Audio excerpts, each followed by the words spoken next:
association caritative tire la sonnette d'alarme. Depuis plusieurs mois, la crise a grossi les rangs des demandeurs. Pour nous en parler, nous recevons Stéphane Gemani. Bonjour. Bonsoir. Alors vous êtes à la tête de l'association Vinci Codex et elle intervient depuis une vingtaine d'années auprès des personnes sans domicile fixe. Alors des situations difficiles, on peut dire que vous en avez connues, mais cette fois, c'est du jamais vu.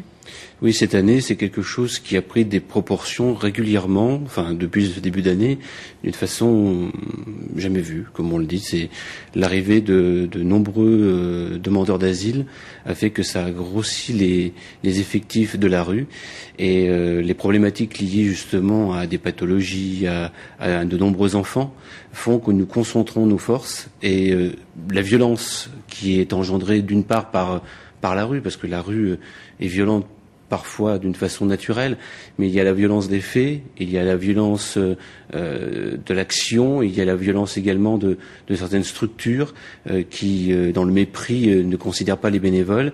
Et ce tout fait que nous rencontrons les pires difficultés à l'heure actuelle pour avoir et des bénévoles et l'action qui se pérennise dans la rue. Est-ce que ça veut dire que ce flux de demandeurs crée des tensions au sein des structures ? Ce flux, forcément, parce que vous avez la problématique qui est que vous avez de plus en plus de personnes et si ce n'est autant de moyens, parfois des moyens qui sont à la baisse. Donc forcément, ça impacte sur tout un tas de choses. Les travailleurs sociaux, qui sont eux-mêmes des travailleurs précaires, s'inquiètent pour leur avenir.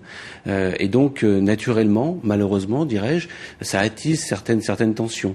Nous sommes des bénévoles. Donc, parfois, nous avons également ces mêmes tensions. Même régulièrement, nous avons ces tensions.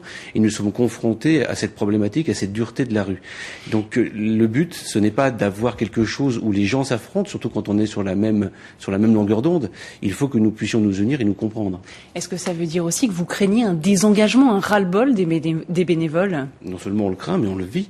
C'est-à-dire que les personnes, quand elles se font violenter physiquement, quand elles reçoivent cette violence déjà de la rue, de ne pas pouvoir donner les réponses qu'on aimerait donner, et puis d'avoir également ces institutions qui parfois, parce qu'elles-mêmes sont en désarroi, répondent par le mépris, eh bien elles se désengagent parce que elles arrivent avec un idéal et cet idéal est bafoué.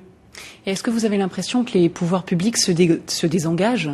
Ils se désengagent d'une façon parfois mécanique, mais comme la nature n'aime pas le vide et qu'ils n'aiment pas non plus reconnaître le fait qu'ils sont eux-mêmes en désarroi, eh bien parfois c'est cette violence encore une fois qu'ils renvoient.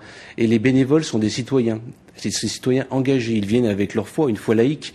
Et tuer cela, c'est tuer un engagement. Et au contraire, on devrait le cultiver parce que à l'heure actuelle, on a besoin de cet engagement citoyen qui ne coûte rien, mais qui est complètement, important et à intégrer dans l'action du quotidien parce que non seulement elle suscite cet engagement, elle suscite l'envie des gens d'aller vers les autres, les plus déshérités, mais économiquement, elle pallie à beaucoup de choses que l'État ne peut pas pallier.